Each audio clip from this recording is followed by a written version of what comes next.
আসসালামু আলাইকুম রহমতুল্লাহি ওয়া বারাকাতুহু। ইন্নাল হামদুলিল্লাহ ওয়াসসালাতু ওয়াসসালামু আলা রাসূলিল্লাহ মান লা নাবিয়্যা বা'দাহ। আউযু বিল্লাহি মিনাশ শাইতানির রাজীম। ওয়া মা খালাকতুল জিন্না ওয়াল ইনসা ইল্লা লিয়াবুদুন।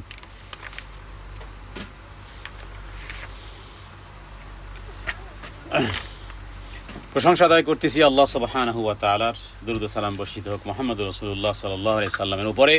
তাওহীদ বিষয় এবং শারহুল আকীদা আল ওয়াসাতিয়্যা বা আমাদের আহলে সুন্নাত ওয়াল জামাতের আকীদা বা বিশ্বাস বা আমাদের বিশ্বাস কি এ বিষয়ে আমরা আজকের অষ্টম পর্ব শুরু করতেছি।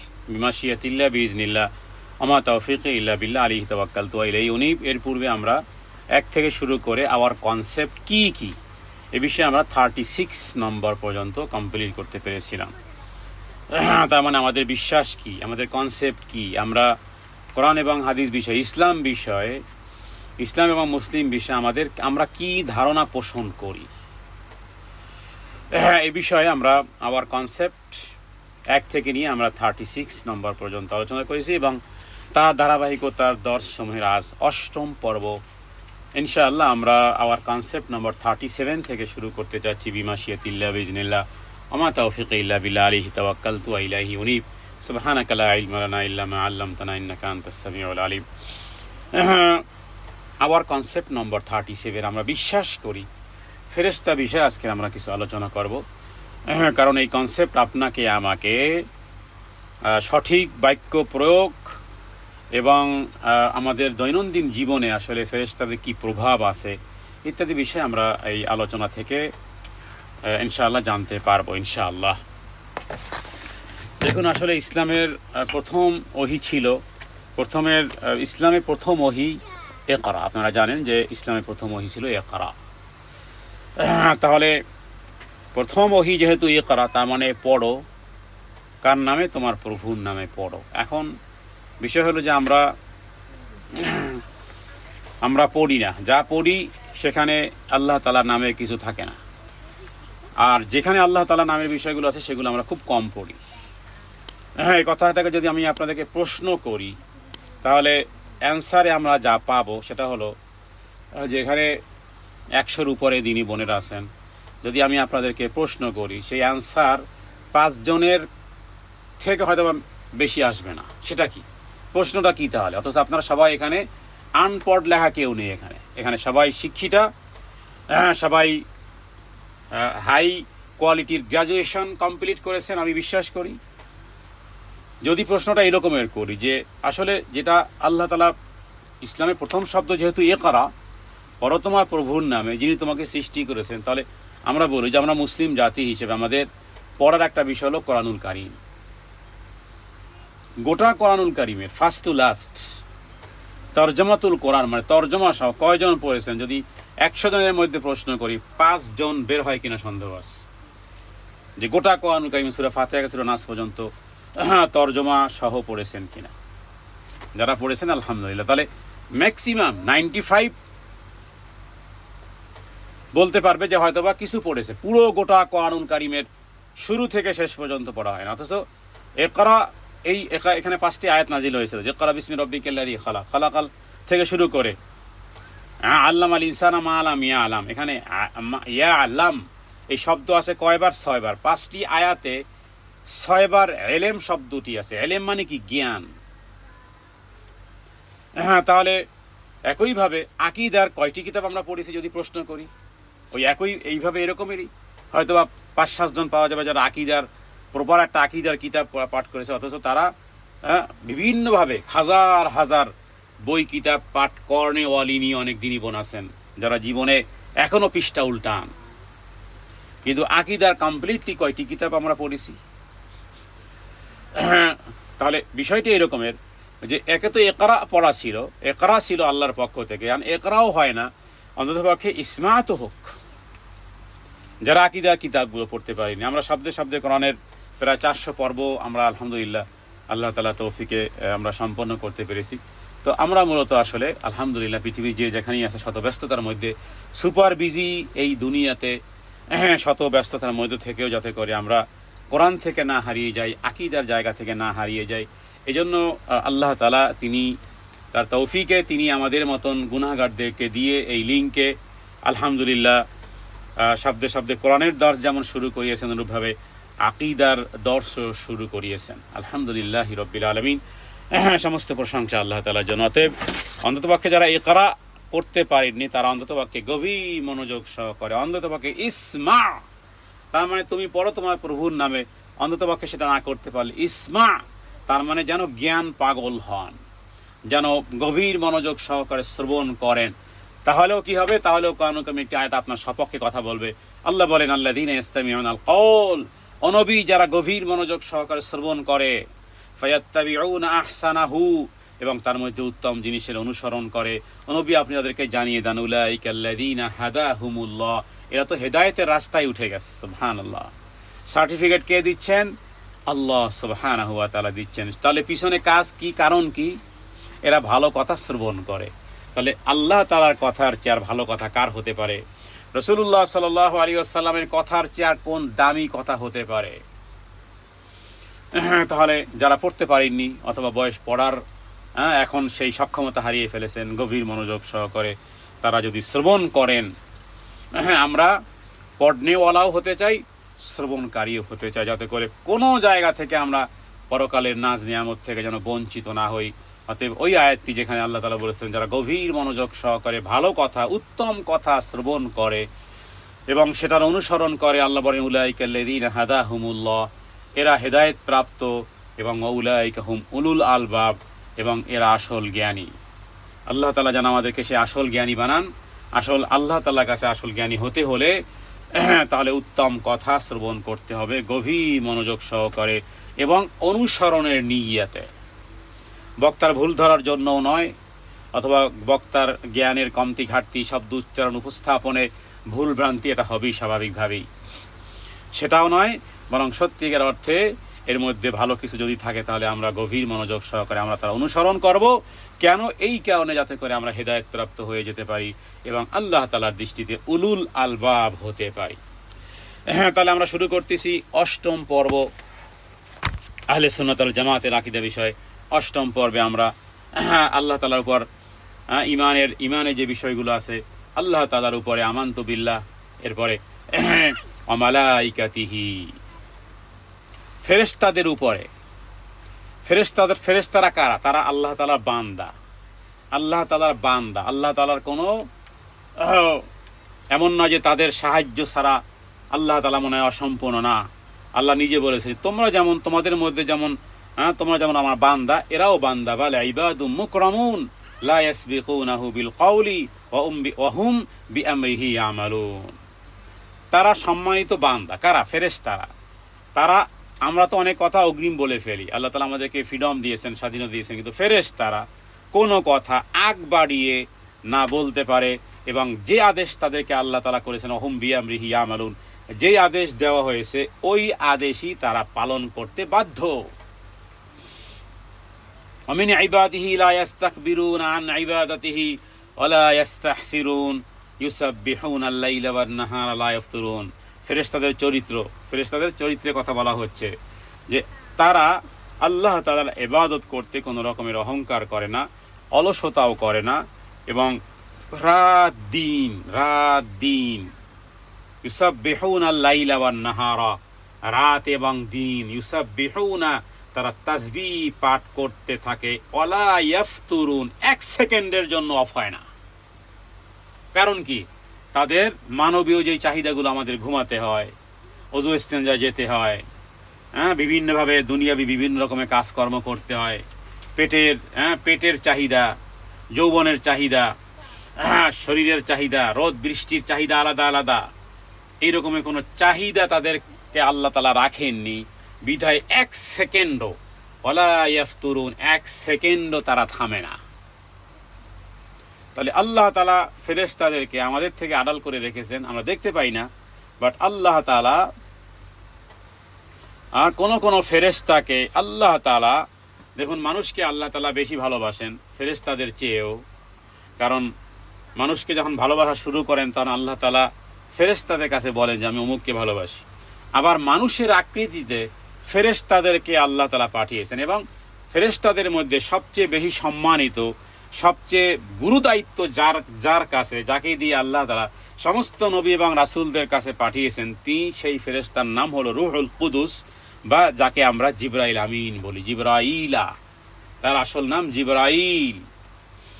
আল্লাহ তাআলা জিবরাইল আমিনকে অনেকবার মানুষের আকৃতিতে মুহাম্মদ রাসূলুল্লাহ সাল্লাল্লাহু আলাইহি ওয়াসাল্লামের কাছে পাঠিয়েছেন, কিন্তু এটা কিন্তু তার এইভাবে মানে আর্টিফিশিয়াল রূপ নয়, তার আসল একটা রূপ আছে। তার আসল রূপে মুহাম্মদ রাসূলুল্লাহ সাল্লাল্লাহু আলাইহি ওয়াসাল্লাম মাত্র তার লাইফে 2 বার দেখেছেন, কিন্তু কতবার এসেছেন? প্রায় মোর দ্যান 48,000 টাইমস জিবরাইল আমিন এসেছেন বিভিন্নভাবে, বিভিন্ন ওহী নিয়ে, বিভিন্ন বার্তা নিয়ে, বিভিন্ন সুসংবাদ নিয়ে, মোর দ্যান 48,000 টাইম। আসল রূপে কতবার দেখেছেন? 2 বার দেখেছেন। দেখুন, এই কথাগুলো আমরা অনেকেই জানি, কিন্তু অনেককে প্রশ্ন করলে অনেকে বলতে পারবেন না। জানা উচিত আমাদের 6টা জিনিসের উপর যে আমাদের ঈমান এভরি ন্যানো সেকেন্ড যেই স্ট্রাকচারে থাকতে হয়, সেখান থেকে যদি আপনি ন্যানো সেকেন্ডের জন্য যদি দূরভূত হয়ে যান, তাহলে এটা হলো এই রকমের যে আইসিইউর একজন রুগীকে যদি যেই কারণে নেওয়া হলো, অক্সিজেন দেওয়া একজন রুগীকে যদি দূরে রাখা হয়, তাহলে তার জন্য যেমন খতরনাক, যেমন বিপদ, ঠিক এই রকমের ভাবে আমাদের 6টি জিনিসের উপর আমরা ঈমান এনেছি। 24 আওয়ার্স আপনাকে ওই 6 জিনিসের উপরে থাকতে হবে। এখান থেকে একটু ওদিক সেদিক সরে গেলেই আপনি ঈমানের জায়গা থেকে সরে গেছেন। জিবরাইল আমিনকে নবীজি 2 বার দেখেছেন তার লাইফে, এবং সেখানে তার 600 ডানা, জিবরাইল আমিনের 600 ডানা, তার 600 ডানা আসমানের এক প্রান্ত থেকে অন্য প্রান্ত পর্যন্ত গোটা আসমানকে ঘিরে রেখেছে জিবরাইল আমিনের পাখা দিয়ে। এভাবে দেখেছেন 2 বার। অন্যদিকে স্বাভাবিকভাবে জিবরাইল আমিনকে বিভিন্ন মানবীয় সূরতে, যেমন নাকি আমরা জানি যে হযরতে মারিয়াম আলাইহিস সালাতু ওয়াস সালাম, ঈসা আলাইহিস সালাতু ওয়াস সালামের মা, ঈসা আলাইহিস সালামের কোনো বাবা নেই, মারিয়াম আলাইহিস সালামের কোনো বিবাহ শাদী হয়নি, কিন্তু তিনি গর্ভবতী হয়েছেন। সূরা মারিয়ামের মধ্যে কিভাবে গর্ভবতী হয়েছেন সে বিষয়টি সেখানে উল্লেখ করা আছে। আমার এখানে শুধুমাত্র উল্লেখ করব যে জিবরাইল আলাইহিস সালাম তিনি একজন মানুষের আকৃতিতে, মানব আকৃতিতে, একজন সুঠাম দেহ, পূর্ণ মানব আকৃতিতে তিনি হযরতে মারিয়ামের কাছে এসেছেন। তখন মারিয়াম আলাইহিস সালাতু ওয়াস সালাম জিবরাইল আমিনকে সম্বোধন করে যে বাক্য লাভ করেছেন, সেগুলো কোরআন কারীমে সূরা মারিয়ামে আছে 16 নম্বর পারায়। তো হযরতে জিবরাইল আলাইহিস সালামও কিন্তু তিনিও তার কথার জবাব দিয়েছেন। কিভাবে জবাব দিয়েছেন সে কথাও সূরা মারিয়ামে আছে। তো কথারও জবাব দিয়েছেন, তার মানে হযরতে জিবরাইল একজন পূর্ণ মানুষের রূপ ধারণ করে তিনি তার কাছে গিয়েছিলেন। অনুরূপভাবে মুহাম্মদ রাসূলুল্লাহ সাল্লাল্লাহু আলাইহি ওয়াসাল্লামের কাছে বহুবার এসেছেন। একটা হাদিসই আছে যেটাকে হাদিসে জিবরাইল বলা হয়। সেখানে নবীজির কাছে অনেক সাহাবায়ে কেরাম, একটা ভরা একটা মজলিসে জিবরাইল আমিন এসেছেন কোনো একজন ব্যক্তির আকৃতি ধারণ করে, কিন্তু আশেপাশের কোনো লোক তাকে চিনতে পারে নাই।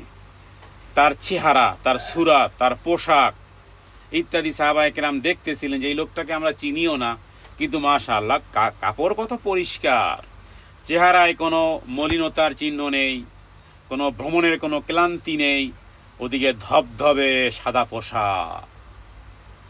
সাদা পোশাক নবীজির একটা পছন্দের পোশাক ছিল, সাদা পোশাক। যার কারণে অনেকে সাদা পোশাক, মৃত্যুর আগে তো সাদা পোশাক দেওয়া হয়, এটা উত্তম পোশাক, সাদা পোশাক। তো জিবরাইল আমিনের গায়ে কোন কালারের পোশাক ছিল? ধবধবে শুভ্র পোশাক। মাথায় ছিল ঘন কালো চুল, এবং এই ঘন কালো কেশ এবং এই রকমের একটা ধবধবে পোশাক নিয়ে ওই মজলিসে, যেখানে সাহাবায়ে কেরাম চতুর্দিক থেকে বেষ্টনী করে আসেন, নবীদের সামনে এসে বসেছেন একেবারে তাশাহুদের ভঙ্গিতে। দেখুন, আদবও শিখিয়ে দিয়েছেন। আদব, এলেম শুধু শিখাতে আসেননি, আদবও শিখাতে এসেছেন। সাহাবায়ে কেরাম আগে আদব শিখতেন, তারপরে ইলম শিখতেন, আকীদা শিখতেন, তারপরে আমল শিখতেন। আগে শিখতেন আকীদা, দেন আমল। ইলমের আগে আদব, দেন ইলম। কারণ বেআদব আল্লাহর রহমত থেকে বঞ্চিত। দুঃখের বিষয় হলো যে আমাদের সন্তানদেরকে বা বর্তমান সময় জ্ঞান শিখানোর জন্য পৃথিবীতে বহু রকমের প্রতিষ্ঠান আছে, কিন্তু আদব ইসলামের যে আদব, এহতেরাম, সম্মান, হ্যাঁ, এটা ইসলাম শিখিয়েছে। এমনভাবে আদব শিখিয়েছে, প্রত্যেক বনি আদমকে শিখিয়ে। তুমি যদি কোনো বাবা মায়ের বৈধ সন্তান হয়ে থাকো, তোমার যদি পৃথিবীতে কোনো বাবা থাকে, পৃথিবীতে তোমার যদি মা থাকে, তাহলে তোমাকে এই আদব শিখতেই হবে। এটা আল্লাহ তাআলার ম্যান্ডেটরি ফরমান। কিন্তু কয়জন মানে এই ম্যান্ডেটরি ফরমান? আদব জ্ঞান আছে কিন্তু আদব শিখিয়েছেন আল্লাহ তাআলা প্রত্যেক ওই সন্তানকে যার মা বাবা আছে। কেউ যদি কলাগাছ ফুরে বের হয় তার কথা আলাদা, কেউ কলাগাছ ফুরে বের হয় না। হ্যাঁ, কেউ ঈসা আলাইহিস সালামের মতো আসে নাই, হয় বৈধ অথবা অবৈধ, সেটা ভিন্ন প্রশ্ন। কেউ আদম আলাইহিস সালামের মতো এইভাবে আসে না যে বাবাও নেই মাও নেই। কেউ ঈসা আলাইহিস সালামের মতো আসে নাই যে বাবা আছে মা নেই, বাবা উইদাউট বাবাই পৃথিবীতে এসেছে না। তাহলে আমাদের প্রত্যেকের বাবা আছে, মা আছে। বাবা মা যদি থেকে থাকে, তাহলে আল্লাহ তাআলা আদব শিখেছেন, খবরদার তোমার বাবা মা যদি কেউ বৃদ্ধ হয়ে যায়, যদি তোমাদের বাবা মা বৃদ্ধ হয়ে যায় অথবা যদি মারা যায়, সেটাও ওই আয়াতের মধ্যে আছে। সূরা বনী ইসরাঈলের মধ্যে 15 নম্বর পারার 3 নম্বর পেজে কথাগুলো উল্লেখ করা আছে। ইম্মা ইয়াবলুগান্না ইনদাকাল কিবার আহাদুহুমা আও কিলাহুমা ফালা তাকুল লাহুমা উফিন ওয়ালা তানহারহুমা ওয়াকুল লাহুমা কাওলান কারীমা ওয়াখফিদ লাহুমা জানাহাদ যুল্লি মিনার রাহমাতি ওয়াকুর রাব্বিরহামহুমা কামা রাব্বায়ানি সাগীরা। এই যে আদব শিখিয়েছেন আল্লাহ তাআলা জীবনে বেঁচে থাকা অবস্থাতে। তুমি সন্তান কিনা, তুমি যদি বৈধ সন্তান হয়ে থাকো, তোমার যদি বাবা থাকে মা থাকে, তাহলে খবরদার ইসলাম আদব শিখাচ্ছে তুমি এমন কোনো কথা পিতামাতার সাথে, এমন কোনো স্বরে, এমন কোনো আওয়াজে, এমন কোনো রঙে, এমন কোনো ঢঙে, এমন কোনো ভাবে কথা বলবে না যে পিতামাতার মনে কষ্ট আসে। মিঠা মিঠা বল, মধুমাখা মিষ্টিত কথা বলতে হবে। বাত কাহো তো আচ্ছি বাত কাহো, আর না খামুশ রহ। কথা বললে ভালো কথা বলবে, না হয় চুপ থাকবে। শিখিয়েছেন আদব আল্লাহ সুবহানাহু ওয়া তাআলা। জীবিত থাকলেও পড়বে রব্বিরহামহুমা কামা রাব্বায়ানি সাগীরা, মারা গেলেও পড়বে। তো এখানে আমরা মূলত পিতামাতার নসিহত নয়, এটা এখানে আমরা বুঝাচ্ছি যে জিবরাইল আমিন তিনি এসেছেন আদব আগেই মুহাম্মদ সাল্লাল্লাহু আলাইহি ওয়াসাল্লামের সামনে হাঁটু গেড়ে বসে গেছেন। দেন এরপরে কি প্রশ্ন করেছেন আমরা হাদিস জিবরাইল আলোচনা করব না। সেখানে ইসলাম কি, ঈমান কি, হ্যাঁ, দিন কি, ইহসান কি, কিয়ামত কবে হবে, হ্যাঁ, দীর্ঘ একটা হাদিস যেটা আমরা পূর্বেও জানি, অনেকে জানেন। এখানে শুধুমাত্র ইঙ্গিত দেওয়া। তাহলে এরপরে রাসূলুল্লাহ সাল্লাল্লাহু আলাইহি ওয়াসাল্লামের সাথে কথাবার্তা বলে শেষ। যখন তিনি চলে গেছেন, চলে যাওয়ার পরে এবার মুহাম্মদ রাসূলুল্লাহ সাল্লাল্লাহু আলাইহি ওয়াসাল্লাম সাহাবাদেরকে জিজ্ঞেস করলেন, তোমরা কি কেউ তাকে চিনতে পেরেছো? সমস্ত সাহাবায়ে কেরাম কেউ চিনে না। হ্যাঁ, কারণ মদিনার অথবা মদিনার আশেপাশে মক্কার সাহাবায়ে কেরাম তো এক জায়গা থেকে ছিলেন না, বহু জায়গা থেকে। কেউ এই লোকটাকে চিনে না, বললো যে আমরা তো কেউ চিনি না। তখন মুহাম্মদ রাসূলুল্লাহ সাল্লাল্লাহু আলাইহি ওয়াসাল্লাম বললেন, ইনি হলেন হযরতে জিবরাইল আমিন, তোমাদেরকে দ্বীন শিক্ষা দেওয়ার জন্য এসেছিল। তাহলে সাহাবায়ে কেরাম তারা তাদের ঈমানি মজবুতি এবং তারা ফেরেশতা আমরা দেখি নাই, সাহাবায়ে কেরাম দেখেছেন, মানুষের আকৃতি দেখেছেন। তাহলে এই বিশ্বাস রাখতে হবে। আবার কনসেপ্ট আমরা বিশ্বাস করি ফেরেশতাদের প্রতি যে আল্লাহ তাআলা যে দায়িত্ব দিয়েছেন সেগুলোকে ভিন্ন ভিন্ন করেছেন। জিবরাইল আমিনের জন্য দায়িত্ব কি? ওহী বহনের দায়িত্ব। তিনি আল্লাহর কাছ থেকে ওহী নিয়ে সমস্ত নবী এবং রাসূলদের কাছে আসতেন। তবে সেই ধারাবাহিকতা বন্ধ হয়ে গেছে, এটাও মনে রাখতে হবে। এটাও ঈমানের একটা অংশ। কারণ কাদিয়ানীরা কাফের, কাদিয়ানীদেরকে যারা কাফের মনে করবে না, এরাও কাফের। আপনি বলবেন যে এত কঠিন বিষয় আমরা জানিই না। এতটুকু তো জানতে হবে যে মুহাম্মদ সাল্লাল্লাহু আলাইহি সাল্লাম সর্বশেষ নবী, এরপরে আর কোনো নবী নেই। এখন যদি আপনার কাছে কেউ মানিকগঞ্জের কোনো ব্যক্তি এসে যদি বলে আমি নবী, আমাদের দেশে কয়েক বছর পর পর এইভাবে করে এইভাবে করে নিজেদের নবী, কোথাও একজন মহিলা পর্যন্ত নিজের নবী দাবি করেছে। আর মানুষ হুমড়ি খেয়ে পারে, হতেও পারে এতটুকু ইমান নেই যে নবী আর আসবে না। ঈসা আলাইহিস সালাম আসবেন, উম্মত হিসেবে আসবেন। ঈসা আলাইহিস সালাম একজন নবী, সম্মানিত একজন নবী, কিন্তু যখন সেকেন্ড টাইম আসবেন তিনি মুহাম্মদ রাসূলুল্লাহ সাল্লাল্লাহু আলাইহি ওয়াসাল্লামের শরীয়তের অনুসরণ করবেন, নবী হিসেবে নয়। নবী তো নবীর জায়গায় আছে, কিন্তু তিনি শরীয়ত পালন করবেন, মুহাম্মদ সাল্লাল্লাহু আলাইহি সাল্লামের শরীয়ত। এবং নবী মুহাম্মদ সাল্লাল্লাহু আলাইহি সাল্লাম বলেছেন, যদি মুসা আলাইহিস সালাতু ওয়াস সালামও যদি তিনি আমার সময় আসেন, তাহলে তিনিও আমার এই শরীয়তের অনুকরণ করতে হবে। হযরত ওমর রাদিয়াল্লাহু তাআলা আনহু তিনি শিক্ষিত ছিলেন, তিনি মাশাআল্লাহ আরবি পড়তে পারতেন, হিব্রু পড়তে পারতেন, অনেক ভাষা তিনি পড়তে পারতেন। কে? দ্বিতীয় খলিফা ওমর রাদিয়াল্লাহু তাআলা আনহু। তিনি একবার এরকম একটা তাওরাতের কপি নিয়ে এসেছেন, এরপরে নবীজির কাছে দেখানোর জন্য, এবং তিনি সেখান থেকে পড়তেছিলেন। উপস্থিত সাহাবায়ে কেরাম তারা ছিল। হযরত আবু বকর লক্ষ্য করলেন নবীজির চেহারা রক্তিম হয়ে গেছে, হযরত আবু বকর ওমরকে বললেন, তুমি দেখতেছো না যে মুহাম্মদ সাল্লাল্লাহু আলাইহি ওয়াসাল্লামের চেহারাটা পছন্দ করতেছেন না? ওমর রাদিয়াল্লাহু তাআলা আনহু তিনি স্টপ হলেন। তখন নবীজি বললেন যে, হে ওমর, যদি মুসা আলাইহিস সালাতু ওয়াস সালাম আমার সময়কালে আসে, তাহলেও তাকে কোরআনের অনুসরণ করতে হবে। সুতরাং তুমি যে তাওহীদের কপি পড়তেছো,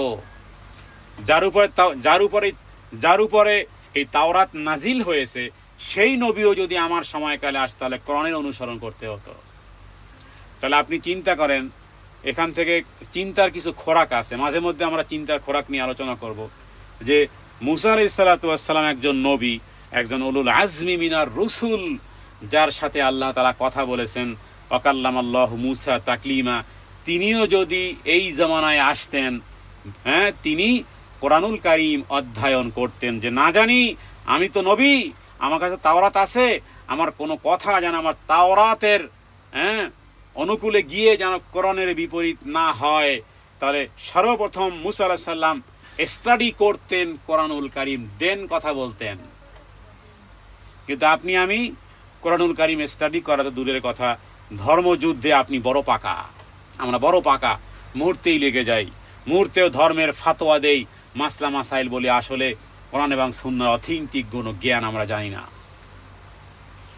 আর কোরআন সুন্নাহর কোনো জ্ঞান না জেনে যদি ফাতোয়া দেওয়া হয়, কোনো মাসলা মাসাইল দেওয়া হয়, তাহলে এটা হলো এই রকমের যেন আপনি আল্লাহর পক্ষ থেকে সাইন করে দিচ্ছেন, নবী মুহাম্মদ রাসূলুল্লাহ সাল্লাল্লাহু আলাইহি ওয়াসাল্লামের পক্ষ থেকে আপনি যেন কোনো রকমের সাইন করে দিচ্ছেন।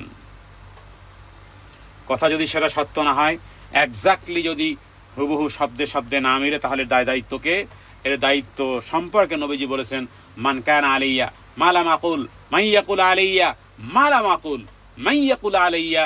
কোনো ব্যক্তি যদি এমন কোনো কথা বলে আমাদের দিকে ইঙ্গিত করে, মালাম আকুল, ওই কথা আমি মুহাম্মদ সাল্লাল্লাহু আলাইহি ওয়াসাল্লাম বলিনি, তাহলে নবীজি বলতেছেন, দেখুন নবীজি কথা, আল্লাহ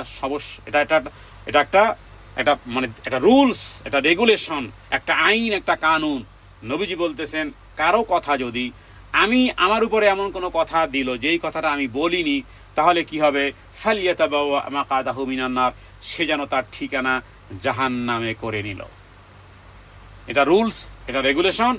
এটা কে করে দিবেন? আল্লাহ তাআলা কিয়ামতে করে দিবেন। যে নবী মুহাম্মদ সাল্লাল্লাহু আলাইহি ওয়াসাল্লামের নামে এমন কোনো কথা বলেছেন যেটা নবীজি বলেনি, নবীকে আল্লাহ সত্যবাদী বানাবেন, আপনাকে মিথ্যাবাদী বানিয়ে জাহান্নামে নিক্ষেপ করবে। কারণ নবীজি বলেছেন তার ঠিকানা তার ঠিকানা জান্নাতে না, তার ঠিকানা জাহান্নামে।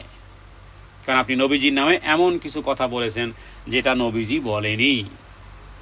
সুতরাং সোশ্যাল মিডিয়াতে, টিকটকে আর ইউটিউবে আর ফেসবুকে আর ইনস্টাগ্রামে, যেখানেই আপনি হন না কেন, ভালো কোনো কথা পেলেই, যার দলিল আপনার জানা নেই, যার রেফারেন্স জানা নেই, সেটাকে লাইক, সেটাকে শেয়ার, সেটাকে কমেন্ট, সেটাকে 10 জনের কাছে খবর পৌঁছানো, এ থেকে বিরত থাকবেন। কারণ যদি অথেন্টিকতার সাথে না মিলে, যদি দলিলাদিল্লা না মিলে, নিজের ঠিকানা বানিয়েছেন কোথায়? জাহান্নামে। কথাকার কথা মুহাম্মদ সাল্লাল্লাহু আলাইহি ওয়াসাল্লামের। ফেরেশতাদের সম্পর্কে এমন কোনো কথা বললেন যেটা কোরআন হাসনাতে বলা হয় নাই, তাহলে আপনি যেন মিথ্যাচার করেন। অতএব এই সম্মানিত এই মুহতারাম এই বান্দাদের ব্যাপারে অবশ্যই জানা দরকার যে জিবরাইল আমিনের কাজ কি। মিকাইল, তিনি বৃষ্টি, উদ্ভিদ ইত্যাদি বিষয়ে আল্লাহ তাআলা তাকে দায়িত্ব দিয়েছেন। আল্লাহ তাআলা হুকুমই হয়, কিন্তু তাকে দায়িত্ব দিয়েছেন। ইসরাফিল, ইসরাফিল আলাইহিস সালাতু ওয়াস সালাম, যাকে আল্লাহ তাআলা তিনি একটা সিংহায় ফুৎকার দিবেন, এই পৃথিবী ধ্বংস হয়ে যাবে। দ্বিতীয় আর একটা ফুৎকার দিবেন, সমস্ত মানুষ কবর থেকে জাগ্রত হবে। এটাকে বলা যায় দ্বীনের বেসিক জ্ঞান। হ্যাঁ, মানে এখানে সব 100 নম্বর পেতে হবে আপনাদেরকে। আমি শুধু বলে যাচ্ছি, আপনারা জানেন, তারপর এটাকে মাইন্ডে নিয়ে আসার দ্বারা উপকার হবে। কারণ কোরআন কারিমে আল্লাহ বলেছেন ওয়াযাক্কির ফাইন্না যিকরা তানফাউল মুমিনিন। ও নবী, যেই জিনিস জানে তারপর ওই জিনিসকে আবার যদি আপনি স্মরণ করেন তাহলে মুমিনদের বড় উপকার হয়। হ্যাঁ, তাহলে এবার তো আমরা জিবরাইলের কথা জানলাম, মিকাইলের কথা জানলাম, ইসরাফিলের কথা জানলাম। এরপর আরেকজন ফেরেশতাকে আমরা সবাই বলি আজরাইল। অথচ আজরাইল নামটা না আছে কোরআনে, না আছে হাদিসে। সারা জীবন আজরাইল আজরাইল বললেন, আজরাইল নামে তো কোনো ফেরেশতাই নেই। তাহলে কোত্থেকে পেলেন আজরাইল? জিবরাইল তো ঠিক আছে, একাধিক হাদিসের মধ্যে জিবরাইলের কথা, মিকাইলের কথা, ইসরাফিলের কথা কোরআনুল কারিমে সূরা বাকারাতে আছে, হাদিসের মধ্যেও আছে। আল্লাহুম্মা রাব্বা জিবরাইলা ওয়া মিকাইলা ওয়া ইসরাফিল আল্লাহুম্মা ফাতিরাস সামাওয়াতি ওয়াল আরদি আলিমাল গায়বি ওয়াশ শাহাদাতি আনতা তাহকুমু বাইনা ইবাদিকা ফীমা কানু ফীহি ইখতালিফুন। এখানে বলা হচ্ছে, হে জিবরাইলের রব, হে মিকাইলের রব, হে ইসরাফিলের রব। অদৃশ্য বিষয় আপনি জানেন, মানুষের মধ্যে অনেক ঝগড়া বিবাদ আছে, কোনো দিন মিটবে না। কিয়ামতের দিনই আল্লাহ মিটাবেন। পৃথিবীতে অনেক ঝগড়া আছে যে চলে গেছে, ঝগড়াকারী, ঝগড়া শ্রবণকারী এবং উভয়ের মধ্যে ঝগড়া বিবাদ অবস্থায় দুনিয়া থেকে চলে গেছে। আল্লাহ এই ঝগড়া বিবাদ মিটাবেন, এই ঝগড়া বিবাদকে মিটাবেন। আপনি কি মনে করেন স্বামী স্ত্রীর ঝগড়া আল্লাহ মিটাবে না? নিজের স্বামীরে যা খুশি তাই বলবেন। অথবা কোনো স্বামী যদি মনে করে আমার স্ত্রী আমার ঘরের কেনা বউয়ের মতন মনে করে, যে আমি যেমন শক্তি, আমার ক্ষমতা, আমার দাপট, আমার ঘর, আমার বাড়ি, আমার টাকা, আমার পয়সা, আমার গাড়ি, সব কিছু যা খুশি তেমন, যা খুশি তাই বলবে, যা খুশি যখন তখন গায়ে হাত উঠাবে, আপনি কি মনে করেন মামলা মুআমালা কি এখানেই শেষ? আলাইসাল্লাহু বিআহকামিল হাকিমিন। উত্তম বিচারক না আল্লাহ তাআলা? তাহলে এটা কিভাবে সম্ভব যে ঝগড়া মিটবে? কত ঝগড়া আছে, স্বামী স্ত্রীর ঝগড়া জাতিতে জীবন শেষ হয়ে গেছে। ঝগড়াও শেষ হয় নাই, কিন্তু জীবন শেষ হয়ে গেছে। এখানেই শেষ নয়, এই দিন নয়, আরও একটা দিন আছে, সেখানে উঠানো হবে। আপনি যদি এমন কোনো বাক্য উচ্চারণ করে থাকেন অন্যায়ভাবে, আপনারও বিচার হবে। আপনার স্বামী যদি অন্যায় কোনো বাক্য, কোনো শক্তি, কোনো দাপট ব্যবহার করে আপনার উপরে, তারও বিচার হবে। কারণ আপনার রব যিনি, তারও রব তিনি। সুতরাং আফানাজআলুল মুসলিমিনা কাল মুজরিমিন মা লাকুম কাইফা তাহকুমুন। এ কেমন তোমরা বিচার করো? আমি অপরাধী আর নিরপরাধকে আমি একত্রিত করব? নেভার, কখনোই নয়। সুতরাং অন্যায়ভাবে যদি আপনি কষ্ট দেন, তাহলে সে বিচারও আপনার হবে কিয়ামত দিন, মনে রাখবেন। তাহলে আজরাইল নামে কোনো ফেরেশতাই আমরা পেলাম না, না পেলাম কোরআনে, না পেলাম হাদিসে। যেমন আজরাইল বলতে আমরা বুঝি যে জান কবজ করে। আসলে মূলত জান কবজ যেই ফেরেশতা করে, সে হলো, তার নাম হলো মালাকুল মউত। মালাকুল মউত হিসেবে কোরআনুল কারিমে উল্লেখ করা হয়েছে, হাদিসের মধ্যে উল্লেখ করা হয়েছে যে যিনি রূহ কবজের দায়িত্বে নিয়োজিত আছেন। এভাবে করে পৃথিবীর প্রত্যেকটা জায়গাতে আপনি আমি দাঁড়িয়ে আছি, আপনি আমি চলতেছি, ফিরতেছি, খাচ্ছি, ঘুমাচ্ছি, প্রত্যেকটা জায়গাতে আল্লাহ সুবহানাহু ওয়া তাআলা লক্ষ লক্ষ ফেরেশতা আল্লাহ তাআলা দায়িত্ব দিয়ে রেখেছেন। আসমানে তিল পরিমাণ জায়গা নেই যেখানে ফেরেশতাদের, যেখানে কোনো স্পেস খালি আছে। কোনো স্পেস খালি নেই, না প্রথম আসমানে, না দ্বিতীয় আসমানে, না তৃতীয়, না চতুর্থ, না পঞ্চম, না ষষ্ঠ, না সপ্তম। এখানে তিল পরিমাণ জায়গা খালি নেই যেখানে ফেরেশতাদের পদার্পণে পূর্ণ না হয়ে আসে। তাহলে পৃথিবীতে যে পাহাড়গুলো দেখতেছি, পাহাড়গুলো এমনি দাঁড়িয়ে আছে? এমনিতেই না। পাহাড় পর্বতগুলোকেও নিয়ন্ত্রণের দায়িত্বে আল্লাহ তাআলা ফেরেশতা রেখেছেন দুনিয়ার প্রত্যেকটা জায়গাতে। আমরা যখন কোনো ওয়ালের নিচ দিয়ে অথবা কোনো জায়গা থেকে হেঁটে যাই, জিন্নাতেরকে আল্লাহ শক্তি দিয়েছেন। যদি সংরক্ষণকারী ফেরেশতা আপনার আগে আর পরে যদি না থাকতো, তাহলে হতে পারে ওই বিল্ডিংটা ধাক্কা দিয়ে, ওই গাছটা ধাক্কা দিয়ে, ওই ওয়ালটা ধাক্কা দিয়ে আপনার উপর ফেলে দিত। কারণ দুষ্ট মানুষ কি করে? দুষ্ট মানুষ দেখছেন না কি করে? হাতে আসে লোহার শাবক, একজনের চোখকে উঠিয়ে ফেলেছে। বর্তমান সময়ে তাজা খবর, হাতে আসে লোহার কিছু, বাস আর একজনের চোখ, মানুষ হয়ে মানুষের চোখ খুঁচিয়ে ফেলেছে। রাজনৈতিক মতনৈক্য থাকতেই পারে, কিন্তু আপনি হ্যাঁ, একজনের চোখ উঠিয়ে ফেলবেন, একজনকে হত্যা করে ফেলবেন। তো এই রকমের মানুষ, এই দুষ্ট মানুষের মতন এই রকমের দুষ্ট শয়তানও আছে, দুষ্ট জিন্নাতও আছে। এই বেদিন থেকে শুরু করে খ্রিস্টান, হিন্দু, বৌদ্ধ, এভাবে করে জিন্নাতেরাও আছে। ওই জাতীয় দুষ্ট জিন্নাতেরা, বিশেষ করে মুসলিম যারা, মুমিন যারা দিন প্র্যাকটিস করে, আপনার উপরে, আপনি হয়তো বা কোনো ওয়ালের নিচ দিয়ে হেঁটে যাচ্ছেন, ওই ওয়ালটাকে ধাক্কা দিয়ে আপনার উপর ফেলে দিত। কারণ দুষ্ট লোকের তো এইরকমেরই কাজ, দুষ্ট মানুষের যেমন এইরকমের কাজ, সুযোগ পেলে হাইজ্যাক করে আপনার কাছে সব কিছু নিয়ে নেবে, আপনাকে বিপদে ফাঁসিয়ে দেবে। তো মানুষ শয়তান আর জিন শয়তান, আল্লাহ নাসের মধ্যে বা সূরা নাসের মধ্যে মিনাল জিন্নাতি ওয়ান নাস, এই রকমের এই টাইপের বদমাইশ, এই টাইপের দুষ্ট লোক যেমন আছে, এই রকমের জিন্নাতেরও দুষ্ট আছে। এই রকমের এই দুষ্ট জিন্নাতেরা ঠিক এই রকমের আপনার উপরে এই ওয়াল ভেঙ্গে ফেলে দিত, আপনি চাপা পড়ে যেতেন। কিন্তু ফেরেশতারা দায়িত্বে আছে। সুতরাং ডান্ডার ভয়ে, ফেরেশতাদের ভয়ে জিন্নাতেরা যা খুশি তাই করতে পারে না। তাহলে পাহাড় পর্বতের জন্য, এগুলো নিয়ন্ত্রণের জন্য দায়িত্ব, সেই পৃথিবীর নিজামকে ধরে রাখার জন্য দায়িত্ব রেখেছেন। এই আসমানটাকে খুঁটিবিহীন এই নীল আকাশ 8 জন ফেরেশতা মাথায় নিয়ে দণ্ডায়মান হয়ে দাঁড়িয়ে আছে।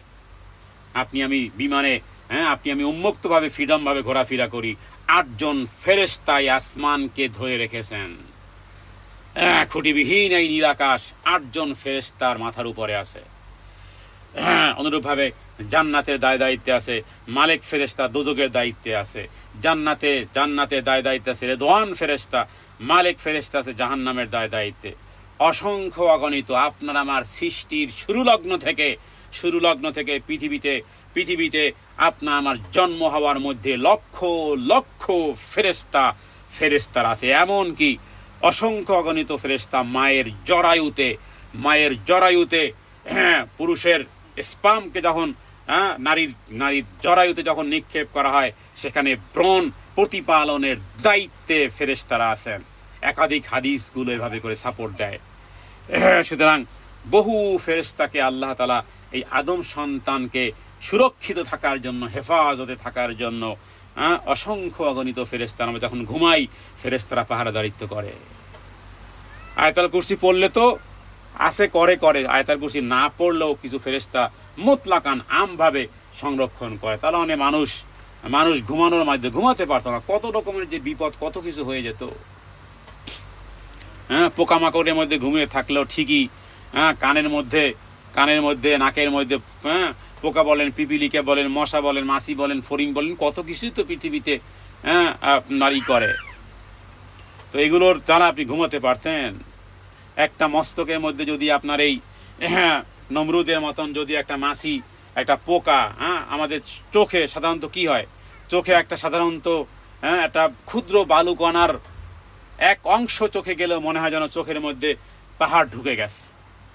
ঠিক এইভাবে করে নাকে বিভিন্ন ছিদ্র দিয়ে যদি আমাদের শরীরে, মস্তিষ্কে কোনো একটা জিনিস চলে যেত, তাহলে প্রত্যেকটা ঘুম মানে আতঙ্কের নাম হতো। তো আল্লাহ তাআলা এইভাবে করে অসংখ্য অগণিত ফেরেশতাদেরকে দিয়ে একেবারে মায়ের জরায়ু থেকে শুরু করে শেষ পর্যন্ত, মৃত্যু পর্যন্ত, কবর থেকে ওঠার পর্যন্ত, জান্নাত পর্যন্ত, জাহান্নাম পর্যন্ত, মানুষের জন্মের বহু আগে থেকে আল্লাহ সুবহানাহু ওয়া তাআলা অসংখ্য অগণিত ফেরেশতাদেরকে দিয়ে একটা নিজাম রেখেছেন।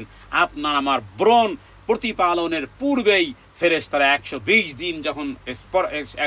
দিন যখন স্পাম যখন মায়ের জরায়ুতে, তখনই 4টা জিনিসকে লিখে দেওয়া হয়, ফেরেশতারা লিখে দেন।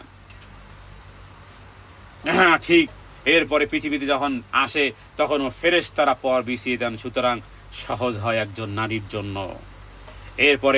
এরপরে একটা সময় প্রত্যেক দিনের এভরিডে আপনার ওয়ার্কিং যেগুলো আমরা যেগুলো করি, সেগুলো ফেরাল খায়রাত হতে পারে, সেগুলো ভালো হতে পারে, সেগুলো খারাপ হতে পারে। প্রত্যেক দিনের কার্যকলাপ 2 টাইমস, ফজরের সময়, আসরের সময় আপ ডাউন হচ্ছে, লিপিবদ্ধ করে সে ফাইলপত্রগুলো জমা হচ্ছে। ইকরা কিতাবাক কাফা বিনাফসিকা আল ইয়াওমা আলাইকা হাসিবা, পড়ো তোমার আমলনামা পড়ার জন্য তুমি যথেষ্ট। এরপরে তো প্রত্যেক মানুষের সাথে 2 জন ফেরেশতা, যাদেরকে বলা হয় কিরামান কাতিবিন। তারা লেখে একজন আছে ডানে, একজন আছেন বামে। মানুষ কোনো বাক্য মুখ থেকে বের করা মাত্রই সেটা গ্রহণ করার জন্য সদা সর্বদা প্রস্তুত প্রহরী আছে। আনিল ইয়ামিনি ও আনিশ শিমালি কাঈদ মা ইয়ালফিযু মিন কাওলিন ইল্লা লাদাইহি রাকিবুন আতীদ। সূরা কাফ আয়াত নম্বর 17 থেকে 22। আল্লাহ বলেছেন ডানে এবং বামে ফেরেশতা নিযুক্ত আছে। আপনি আমরা যেই কথাই বলি না কেন সাথে সাথে সেটা লিপিবদ্ধ করা হচ্ছে। অনুরূপভাবে জীবন তো শেষ হবে, মৃত্যু ব্যক্তি কবরে রাখার পরও ফেরেশতা এসে হাজির হবে, তাদের নাম হলো মুনকার নাকির। তাহলে দুই কাঁধে ফেরেশতার নাম কি? কেরামান কাতিবিন। কাতিবিন মানে আসলে সম্মানিত দুইজন লেখক, এটাই মূলত ওখানে আসলে কেরামান কাতিবিন, কিন্তু নাম না ফেরেশতাদের। তারপর নাম হিসেবে যে ওই দায়িত্বে নিযুক্ত আছেন তাদের কি আল্লাহ তাআলা কেরামান কাতিবিন বলেছেন, যদিও সেখানে এভরিডে 2 টাইমস নূতন ফেরেশতা আসতেছে। একই ফেরেশতা আসতেছে তা নয়, কিন্তু ফেরেশতা তো অভাব নেই। আমাদের দেশের মানুষ কি হয়, এক জায়গাতে যদি দীর্ঘদিন চাকরি করে তাহলে একটা সোসাইটি বানিয়ে নেয়। অন্যায় বলেন অথবা অপরাধ বলেন অথবা ভালো বলেন, একটা সোসাইটি বানিয়ে নেয়। সেখানে স্বজনপ্রীতি হয়, সেখানে বিভিন্ন রকমের টাকা পয়সার লেনদেন, কারণ একটা দীর্ঘদিন থেকে একটা জায়গাতে আছে, কেউ বলার কিছু নেই। না, এখানে ফেরেশতাদের সাথে আপনার কোনো শত্রুতা নেই, আপনি যা করবেন তাই লাগবে। প্রত্যেক দিন এভরিডে নূতন ফেরেশতা আসতেছে। আসরের সময় রবের কাছে যা রব জিজ্ঞেস করেন আমার বান্দাকে কেমন কি অবস্থায় রেখে আসলে, ফেরেশতারা বলে যে তাকে সালাতরত অবস্থায় রেখে এসেছি। ফজরের সময় একই বিষয়, ফজরের সময় পৃথিবীতে ফেরেশতাদের সম্মিলন ঘটে প্রত্যেক ফজরের সময়। ইন্না কোরআন আল ফাজরি কানা মাশহুদা। এজন্য দুঃখের বিষয়, কোন বিষয়ে আলোচনা করব, কোথায় লাগাবো মলম, সারা শরীরেই তো জখম। সুতরাং অনেকে আছেন 4 ওয়াক্ত সালাত মাশাআল্লাহ কমপ্লিটভাবে আদায় করেন, কিন্তু ফজরের সময় খুঁজে পাওয়া যায় না, অথবা পড়েন একেবারে শেষ সূর্য ওঠার আগে। এটা বড় দুঃখজনক বিষয়। ফজরের সালাতের যে তৃপ্তি হারিয়েছে সে আসলে মূলত দুনিয়ার জান্নাতি আমল ফজরের সালাত। সুতরাং সে যেন আসলে জান্নাতি সুখ হারিয়েছে। যে ব্যক্তি ফজরের সালাত জামাতের সাথে আদায় করে ফাহুয়া ফি জিম্মাতিল্লাহ, সে তো আল্লাহর জিম্মায় চলে যায়। সুতরাং ফজরের সালাত যেই কোনো মূল্যে হোক, ফজরের সালাত অন দা টাইমে পড়ার চেষ্টা করুন। আল্লাহ তাআলা আপনার হৃদয়ের সমস্ত বন্ধনকে খুলে দেবেন, সমস্ত জড়তাকে খুলে দেবেন। আল্লাহ তাআলা বরকত এই পরিমাণ দান করবেন আল্লাহ সুবহানাহু ওয়া তাআলা। কারণ রাসূলুল্লাহ সাল্লাল্লাহু আলাইহি ওয়াসাল্লাম তিনি এমনভাবে তিনি দোয়া করেছেন, বিশেষ করে ফজরের সময়ের জন্য। নবীজি বলেছেন আল্লাহুম্মা বারিক লি উম্মতি, হে আল্লাহ আমার উম্মতের জন্য বরকতকে আপনি ঢেলে দিবেন বুকুরিহা, সকালে। আমি আমার অভিজ্ঞতা কথা বলি, হয়তো বা আপনাদের কোনো উপকার হতে পারে। প্রশংসা সমস্ত আল্লাহ তাআলার। কোনো কঠিন, কোনো জটিল, কোনো লেখনী হোক, কোনো গবেষণা হোক, সকালবেলা শুরু করি, ফজরের পরপর শুরু করি। দেখেছি কঠিন থেকে কঠিন, একেবারে জটিল থেকে জটিল, অথবা কোনো লেখনী, অথবা কোনো দুর্ভেদ্য কোনো বিষয়, অথবা আমি চাচ্ছি এক্সেলেন্ট টাইপের ওই বিষয়ে আমি গবেষণা করতে, তাহলে শুরু করতে হবে সকালে। কারণ কি, যখনই আপনি শুরু করবেন, সেটা তো আমি প্রায় বলি যে আপনারা যদি রান্নাবান্নাও করতে চান, যে খুব ভালো স্বাদের রান্না করবেন, খুব এক্সেলেন্ট রান্না করবেন, একেবারে রেসিপিটা কমপ্লিটলি এমন একটা সুন্দর রেসিপি করবেন, শুরু করেন সকালে। বহুদূর যেতে চান, শুরু করুন সকালে। বহু কাজ করতে চান, শুরু করুন সকালে। শুরু করুন একটা গরু 40 মণ গোশত আপনি একাই রান্না করতে পারবেন, শুরু করে দেখেন না সকালে। কিন্তু যদি দুপুর 9টায় 10টায় শুরু করেন, তাহলে মুরগি রান্না করতে করতে আপনার জোহরের নামাজও শেষ হয়ে যাবে, তারপর দেবে যে মুরগি আর সিদ্ধ হচ্ছে না। কারণ কি? কারণ হলো রাসূলুল্লাহ সাল্লাল্লাহু আলাইহি ওয়াসাল্লাম দোয়া করেছেন আল্লাহুম্মা লি উম্মতি, আল্লাহুম্মা বারিক লি উম্মতি, ও আল্লাহ আমার উম্মতের মধ্যে সে যেই পার্সন হোক না কেন, সেটা কোনো বিষয় না। সেটা আপনি যে মুসলিম মুমিন এদের জন্যই যে এই দোয়া তা নয়, কিন্তু এটা মনে রাখবেন। এটা ভাবার কোনো কারণ নাই মনে হয় মুসলিমদের জন্য নবীজি এই দোয়া, না। এটা বিধর্মী হোক, খ্রিস্টান হোক, ইহুদি হোক, নাসারা হোক, আল্লাহকে অস্বীকারী হোক, সে আসলে সে স্বীকার না করলো সে নবীর উম্মতি। নবীজি মুতলাকান দোয়া করেছেন। এই জন্য হোক না সে বিধর্মী, সকালবেলা যদি সে কাজ শুরু করে আল্লাহ ওর ওই বিধর্মীর কাজের মধ্যে আল্লাহ বারাকা দিবেন। কারণ নবীজি সাল্লাল্লাহু আলাইহি সাল্লামকে দিয়ে আল্লাহ দোয়া করিয়েছেন, আল্লাহুম্মা বারিক লি উম্মতি ফি বুকুরিহা, সকাল সকাল। কি চান?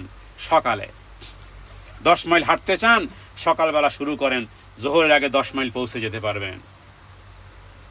কোন কাজ শুরু করতে চান? পরকালের না দুনিয়ার? না কোনো ব্যবসা, না বাণিজ্য, না পড়াশোনা, না গবেষণা, হোয়াট এভার কি শুরু করতে চান? আমাকে যদি 1 কোটি প্রশ্ন করেন, আমি বলবো সকালে শুরু করেন, ফজরের আগে শুরু করেন, আরো বেশি ফাস্ট হবে। গোল্ডেন টাইমে শুরু করেন, আরো বেশি ফাস্ট হবে। হ্যাঁ, রাতের 3য় অংশে শুরু করেন, এক্সেলেন্ট হবে। সাহাবায়ে কেরাম যুদ্ধের ময়দানে যেতেন, কখন শুরু করতেন? ফজরের সালাত আদায় করে অথবা ফজরের সালাতের আগে। বিশেষ করে যারা হজ ওমরা করেছেন তারা জানেন, হ্যাঁ, যে মিনা মুজদালিফাতে রাত্রে যাপন করতে হয়, সেদিন আবার মিনাতেও আসতে হয়। যারা চালাক, হ্যাঁ, মুআল্লিমরা জানে যে আমার হামলার ভিতরে মেয়েরা আছে, হ্যাঁ, বৃদ্ধ আছে, বৃদ্ধ বাবার আছে, বৃদ্ধ মায়েরা আছে। ওই সমস্ত হামলার যারা মুআল্লিম থাকে এরা আগেভাগেই ওই মুজদালিফার রাতে এমন একটা জায়গাতে গিয়ে রাত যাপন করে, ওখানে ফজরের নামাজের পরেই দেশুট মিনার দিকে। হ্যাঁ, আসান হয়ে যাবে, আসান হয়ে যাবে। তো যাই হোক, এটা একটা ভিন্ন বিষয় ছিল। এখানে আমরা যে বিষয়টি বলতে চেয়েছি সেটা হলো যে আল্লাহ তাআলা এভাবে করে যেই কথাই আমরা বলি না কেন ফেরেশতারা সেটা লিপিবদ্ধ করে। এরপরে শুরু হয় যখন মৃত্যু ব্যক্তি কবরে রাখা হয়, তাহলে মুনকার নাকির ফেরেশতারা এসে এরপরে প্রশ্ন করে, আমার রব্বু কমা দিন কমা নাবি। তাহলে দেখুন, সেই মায়ের জরায়ু থেকে শুরু হয়েছে ফেরেশতাদের বেষ্টনীর মধ্যে মৃত্যুর পরেও প্রশ্ন করা হচ্ছে। কোরআন কারিমে আল্লাহ বলেছেন, ইউসাব্বিতুল্লাহুল্লাযীনা আমানু বিল কওলিস সাবিতি ফিল হায়াতিদ দুনিয়া ফিল আখিরা ওয়া ইউদিল্লুল্লাহুয যালিমিন ওয়া ইয়াফআলুল্লাহু মা ইয়াশা। আল্লাহ তাআলা ঈমানদার লোকদেরকে সেই মজবুত কালেমার মাধ্যমে সুদৃঢ় রাখেন, আল্লাহ তাআলা সাবিত রাখেন। তাহলে এভাবে করে অনুরূপভাবে আল্লাহ তাআলা ফেরেশতাদেরকে দিয়ে ওয়াল মালাইকা ইয়াদখুলুনা আলাইহিম মিন কুল্লি বাব সালামুন আলাইকুম বিমা সাবারতুম ফানি'মা উকবাদ দার। সুবহানাল্লাহ। ফেরেশতারা জান্নাতে প্রবেশ করবে, ফেরেশতারা বারবার ডান দিক থেকে বাম দিক থেকে সালাম, ইয়া ওয়ালিয়াল্লাহ, হে অমুকের মেয়ে অমুক, সালাম সালাম সালাম সালাম, হে অমুকের ছেলে অমুক, সালাম সালাম সালাম।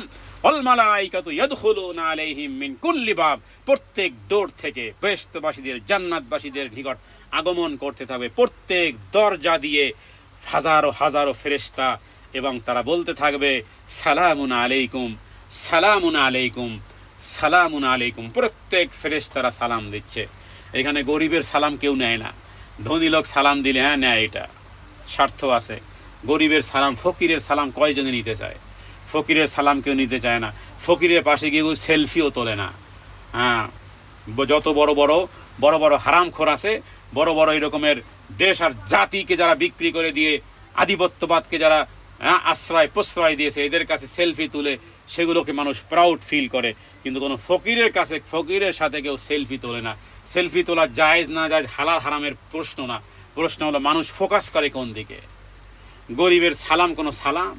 হ্যাঁ, বড় লোকের সালামই তো আপনার কাছে সালাম। কর্মচারীর দারোয়ানের সালাম আপনার কাছে কোনো সালামই না। কত দারোয়ান দেখেছি সালাম দেয় ম্যাডামকে, ম্যাডাম সালামের উত্তর দেয় না, কারণ ম্যাডামের তাহলে সম্মান কমে যায়। তুমি ম্যাডাম, আখেরাতে হতে পারে এই হ্যাঁ, তোমার এই দারোয়ানের পায়ের কাছেও পর্যন্ত পৌঁছার তোমার সক্ষমতা তোমার নেই। কাজের বুয়া সালাম দেয়, কাজের বুয়া সালাম দেয় একটা, সালামের সাথে সাথে ম্যাডামে আগেই ঠিক করে রাখে। হ্যাঁ, সালাম দেয়, ম্যাডাম আসসালামু আলাইকুম, ওই যে রান্নাঘরে আছে, রান্নাঘরে ওইগুলো আগে সাফ করে। সালামের উত্তর রান্নাঘর।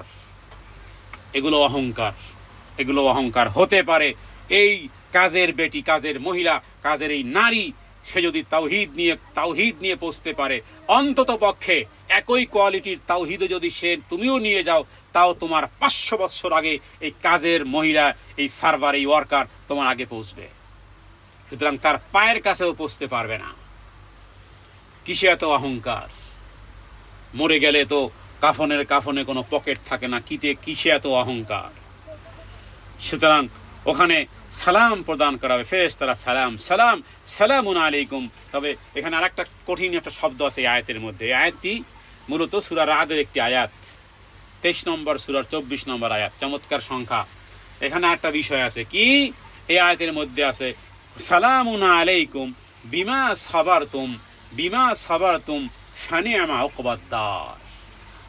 এখানে তোমাদের দুনিয়ার জীবনে যে কষ্ট, ক্লেশ, দুঃখ, দুর্দশা, হতাশা, লাঞ্ছনা, অপমান, অপদস্থ, আসমানি জেসমানি শারীরিক সমুদায় সমস্ত বালা মুসিবত তোমাদের উপরে সমুদ্রের ঢেউয়ের মতন একে পর আসতো, সেই ক্ষেত্রে তোমরা কি করতে?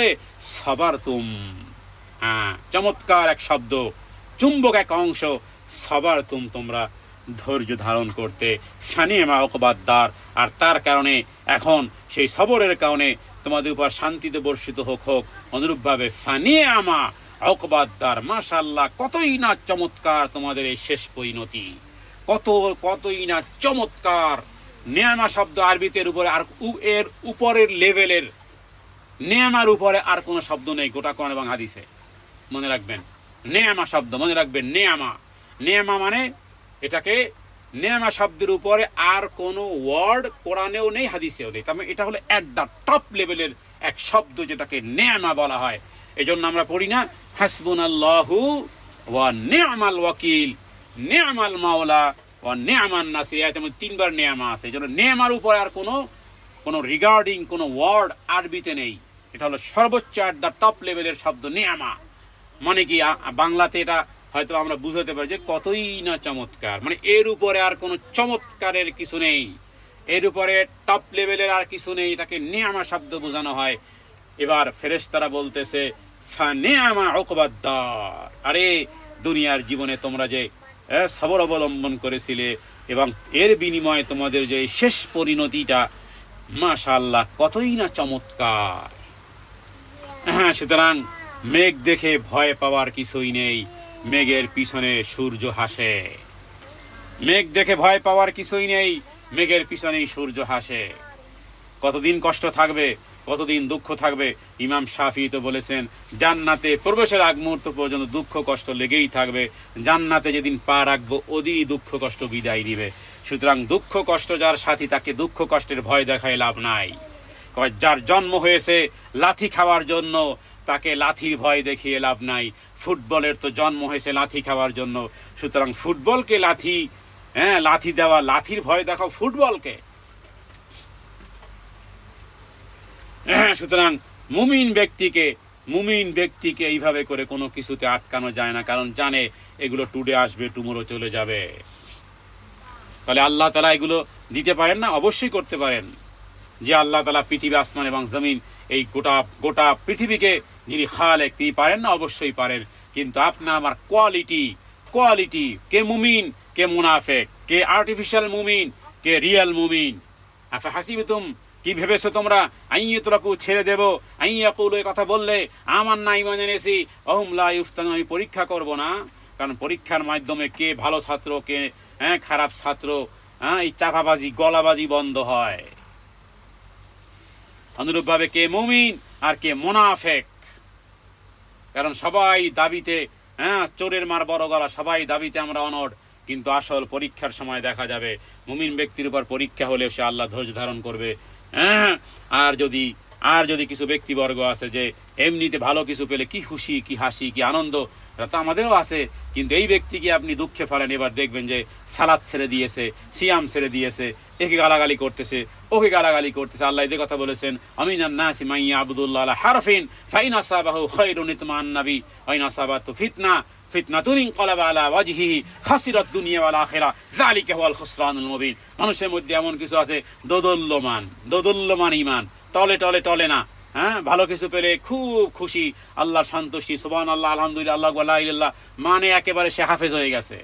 কিন্তু যখনই তার উপর বিপদ আপদ পতিত হয়, তখনই মুশরে গেছে, তখনই ফেরত গেছে, তখন কাউকে চিনে না। মেজাজ খারাপ, নামাজের কথা বলবি না, মেজাজ খারাপ, এটা ভালো লাগে না, মেজাজ খারাপ, ওটা ভালো লাগে না, ইত্যাদি। সুখের সময় ইবাদতবন্দি করেছে, এখন দুঃখের সময় মুশরে পড়েছে। এরা হলো এই রকমের, এরা দুনিয়া হারিয়েছে, পরকালও হারিয়েছে এরা, কারণ এরা এই রকমের মুনাফিক। এরা হলো মুনাফিক। এরকমের পুরুষের মধ্যেও আছে, নারীদের মধ্যেও আছে। সুখের সময় অভাব হবে না, দুঃখের সময় দেখবেন যে আপনারে চিনে না। ঠিক একই মানুষের সাথে যেমন করে, ঠিক অনুরূপভাবে রবের সাথেও এরকমের, কারণ চরিত্র তো এইটা, ওর চরিত্র তো এইটা। কেন চোর যদি যায় শ্বশুর বাড়ি, চোরের মনে বড় আড়ি, ফাঁক পাইলে করে চুরি, কে আপন কে পর কিচ্ছু মানে না। তো অভ্যাসিত এরকমের। তো ফানিআমা উকবাদ-দার, দুনিয়াতে সবরের অবলম্বনের কারণে আল্লাহ তাআলা বলতেছেন তোমাদের শেষ পরিণতি কত উত্তম। অনুরূপভাবে আমাদের প্রিয় নবী মুহাম্মদ রাসূলুল্লাহ সাল্লাল্লাহু আলাইহি ওয়াসাল্লাম তিনি উল্লেখ করেছেন যে বাইতুল মামুর, কাবা ঘরের ঠিক উপরে সপ্তম আসমানে আছে বাইতুল মামুর। সেই গৃহে প্রতিদিন ৭০,০০০ ফেরেশতা প্রবেশ করে। হাদিসে অন্যান্য বর্ণনায় যে তারা সালাত আদায় করে, এরপরে একবার সালাত আদায় করার পরে সেকেন্ড টাইম আর তার লাইফে আর কোনো চান্স নেই, ওই গৃহে আর প্রবেশ করতে পারে না। তাহলে এই পরিমাণ ফেরেশতাদেরকে আল্লাহ তাআলা রেখেছেন। তাহলে ফেরেশতাদের ব্যাপারে এই বিশ্বাস, এই কনসেপ্ট রাখতে হবে যে আপনি আমি যা কিছু বলি না কেন সব ফেরেশতারা লিপিবদ্ধ করতেছে। তাহলে এবার সারাদিন কি বলবেন চিন্তা করুন, সারাদিন আপনি কি বলবেন। সংক্ষিপ্তভাবে আমরা আর মাত্র 5 মিনিট আলোচনা করব। তো সেই ক্ষেত্রে আমরা বলবো যে দেখুন, আমরা ইবাদত, প্রপারলি ইবাদত তো অনেক সময় করি, কিন্তু আর একটা ইবাদতের কথা আমি বলেছি, আগেও বলেছি, এখন আমি বলতে চাই। সেটা হলো যে একটা ইবাদত, ছোট্ট একটা ইবাদত। সে ইবাদতটা কি? ইবাদতটা হলো যে আপনি রবের কাছে একটু দোয়া করা। এটা এমন একটা প্রপার ইবাদত, খুব গভীর মনোযোগ সহকারে আমরা মাত্র 5 মিনিট কথা বলবো। গভীর মনোযোগ সহকারে একটু যদি শ্রবণ করেন, আশা করি আল্লাহ তাআলা আমাদের সবাইকে হেদায়েত দিবেন। সেটা হলো যে ইবাদতের জগতে শ্রেষ্ঠ একটা ইবাদত হলো, ভালো করে বলি আবারও, ইবাদতের জগতে অনেক ইবাদত তো আমরা জানি, সালাত, সিয়াম, যাকাত ইত্যাদি বিভিন্ন রকমের, তারপর নফল বিভিন্ন রকমের। কিন্তু ইবাদতের জগতে এক শ্রেষ্ঠ ইবাদত কি? সেটা হলো যে শুধুমাত্র যেটা 2 সেকেন্ডেও করা যায়, যেটা 1 সেকেন্ডেও করা যায়। তাহলে ইবাদতের ক্ষেত্রে শ্রেষ্ঠ একটা ইবাদতের কথা বললাম। আমি বাংলাতে বলতেছি কি, এগুলোর পিছনে হাদিস আছে, আমি আর হাদিসের রেফারেন্স দিলাম না। ইবাদতের জগতে শ্রেষ্ঠ একটা ইবাদত, সেটা হলো রবের কাছে কিছু চাওয়া। বুঝাতে পারলে তো আলহামদুলিল্লাহ, না বুঝাতে পারলে আমি ব্যর্থ। কারণ এত দামি কথাকে এত ছোট্ট বাক্যে বলাটা হয়তো অনেকে ভুল না শুনলে আবারও বলি, ইবাদতের জগতে শ্রেষ্ঠ ইবাদত হলো যে রবের কাছে কিছু চাওয়া। এখন অনেকে প্রশ্ন করতে পারেন যে আমি তো অনেক দিন ধরে এমন দোয়া করতেছি, দোয়াটা কবুল হয় না। সেটার জন্য ভিন্ন 3 ধরনের দোয়া কোনো ব্যর্থ হয় না যদি আপনি পাপের দোয়া না করেন। পাপের দোয়া করলে তো আপনি বিপদে পড়বেন। পাপের দোয়া, সম্পর্কহীনতার দোয়া করা ছাড়া প্রত্যেক দোয়া মূলত কবুল হয়। সেটা হয়তো বা আল্লাহ তাআলা দেন, অথবা তার পরিবর্তে অন্য কিছু দেন, অথবা সেটাকে আল্লাহ সংরক্ষিত রেখেছেন। একটা ক্যাটাগরি হবেই না হবে। তো এখন অনেক সময় মনে হতে পারে এতদিন ধরে আমি চাচ্ছি এটা, আল্লাহ তাআলা এটা সংরক্ষিত করে রেখেছেন। এই দুনিয়া খাবেন কিভাবে বলেন আপনি? একদিন একটু পোলাও, বিরিয়ানি, ভালো কিছু আপনার কি বলে ভালো খাবার খেলে পরের কি অবস্থায় আপনাকে, খুব ভালো রিচ ফুড যদি আপনি 1 টাইম খান, তো সেকেন্ড টাইমে আপনি বলবেন যে আমাকে আর অন্য কোনো কিছু দাও, আমি খাবোই না। কেউ আছে যে ডাইজেস্ট হয় না, একবার ভালো খেলে 3 দিন আর কিছু খেতেই চায় না। তো আপনি তো এনজয় করতে পারবেন না। আপনার এখানে লাইফ ছোট, এখানে আপনার ক্যারিয়ার ছোট, এটা ছোট্ট জগৎ, এখানে করা যায় না। তাহলে আল্লাহ তাআলা আপনার জন্য রেখে দিয়েছেন। তাহলে ইবাদতের জগতে শ্রেষ্ঠ একটা ইবাদত হলো রবের কাছে কিছু চাওয়া। কিছু চাওয়া মানে কি? দোয়া করা। আর দোয়া মুখুল ইবাদা, আর দোয়া হুয়াল ইবাদা, উদউনি আস্তাজিব লাকুম। চাইতে ওযু লাগে না, চাইতে হিজাব পরিধান করা লাগে না। যে কোনো মুহূর্তে, যে কোনো সময়, any time, anywhere, any situation, যে অবস্থায় হোক না কেন, শুয়ে আছেন, বসে আছেন, দাঁড়িয়ে আছেন, চিত হয়ে আছেন, উপর হয়ে আছেন, অলওয়েজ, যেই কোনো সময় ঘুম থেকে মাত্র চোখটা খুলেছে, রবের কাছে কিছু চান, চাইলে তিনি খুশি হন। এটা শ্রেষ্ঠ দোয়া, এটা শ্রেষ্ঠ দোয়া। সমস্ত কর্মমূলক ইবাদতের চেয়ে শ্রেষ্ঠ। কারণ কি, যখনই আপনি চান তখন আল্লাহ তাআলা গর্ব করেন, আল্লাহ তাআলা তিনি গর্ব করেন। যখনই আপনি কোনো কিছু চান, মুসা আলাইহিসসালাম তিনি একটা হত্যা পর্যন্ত করে ফেলেছেন। দেখুন, একটু খেয়াল করুন, মুসা আলাইহিস সালাম একটা হত্যা করে ফেলেছিলেন। হত্যা নবী করেননি, থাপ্পড় দিয়েছিলেন, বাস। নবীর থাপ্পড় সইতে পারে না, বাস। নবীর এক থাপ্পড় খেয়ে মুহূর্তের মধ্যেই একাতে জায়গাতে মরে গেছেন। মুসা আলাইহিস সালাম তিনি ই করে ফেললেন, যাহার এই লোকটা দিলাম একটা ছোট্ট থাপ্পড়, মরে গেল, বাস। এরপরে আবার যেই লোকটা মারা গেল, এই লোকটা ফেরাউনের বংশের, না জানি এখন কি হয়। বাস, একজন বলল, মুসা হত্যা করতে আসতে, তাড়াতাড়ি ভাগো ভাগো ভাগো। এরপরে পরবর্তীকালে মুসা আলাইহিস সালামকে আল্লাহ তাআলা যখন বলেছেন যে তুমি যাও ফেরাউনের কাছে দাওয়াত নিয়ে যাও, তখন তার ওই কথা মনে হয়েছে, হে আল্লাহ, আমি তো তাদের একটা লোককে আমি তো হত্যা করে ফেলেছিলাম। শুধু বলেছেন রব্বিগ ফিরিলি, হে আল্লাহ আপনি আমারে ক্ষমা করার ব্যবস্থা করেন। সাথে সাথে অ্যাট এ টাইম কোরআনুল কারীমের সূরা কাসাস 20 নম্বর পারার 3 নম্বর পেজ থেকে সূরা কাসাস শুরু হয়েছে, একেবারে 5 নম্বর পৃষ্ঠাতে আল্লাহ বলছেন ফাগাফারালা, যা ক্ষমাই করে দিলাম। বলতে দেরি ক্ষমা হতে দেরি হয়নি। সে আল্লাহ তাআলা এখনো আছেন, সে আল্লাহ তাআলা তিনি এখনো থাকবেন। যখনই কোনো ব্যক্তি আল্লাহর কাছে কিছু বলে, কিছু চায়, আল্লাহ তাআলা গর্ব করেন। আল্লাহ এইভাবে বলেন, বান্দা জানে যে একজন তার আছেন। আল্লাহ কিভাবে গর্ব করেন? আল্লাহ বলেন, বান্দা জানলো যে একজন আছে যে তিনি দিতে পারেন। আপনি আমাদের হাসিনাপুর কাছে চাইলেই তো তিনি না করতে পারেন না। আল্লাহ সুবহানাহু ওয়া তাআলার জন্য একটা ব্যক্তিত্ব আছে, আল্লাহ সুবহানাহু ওয়া তাআলার জন্য তাকাব্বুর আছে, আল্লাহ তাআলার জন্য ওয়াহাব আছে, আল্লাহ সুবহানাহু ওয়া তাআলার জন্য নামসমূহ আছে। যে সমস্ত নামসমূহের জন্য একটা ব্যক্তিত্ব আছে, একটা সম্মান আছে, একটা ইজ্জত আছে, একটা জালালিয়াত আছে, একটা কিবরিয়াত আছে।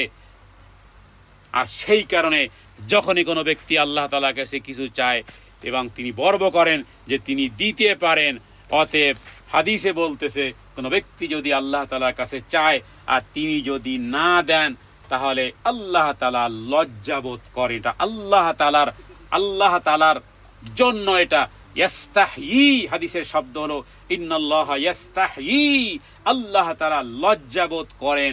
যখন কোনো ব্যক্তি আল্লাহ তাআলার কাছে যায় তিনি খালি হাত দিতে লজ্জাবোধ করেন, কারণ আল্লাহ সুবহানাহু ওয়া তাআলা যে সমস্ত নামসমূহ আছে সেই নামসমূহের একটা কাজ আছে, একটা পাওয়ার আছে। এজন্য ইবাদতের জগতে শ্রেষ্ঠ একটি ইবাদত হলো তার কাছে কিছু চাওয়া। এই জন্য সর্বশেষ হাদিসটি বলে আজকে আলোচনা শেষ করব। রাসূলুল্লাহ সাল্লাল্লাহু আলাইহি ওয়াসাল্লাম বলেছেন, লাইসা শাইউন আকরামু ইনদাল্লাহ, লাইসা শাইউন আকরামু ইনদাল্লাহ ইনদাদ দুআ।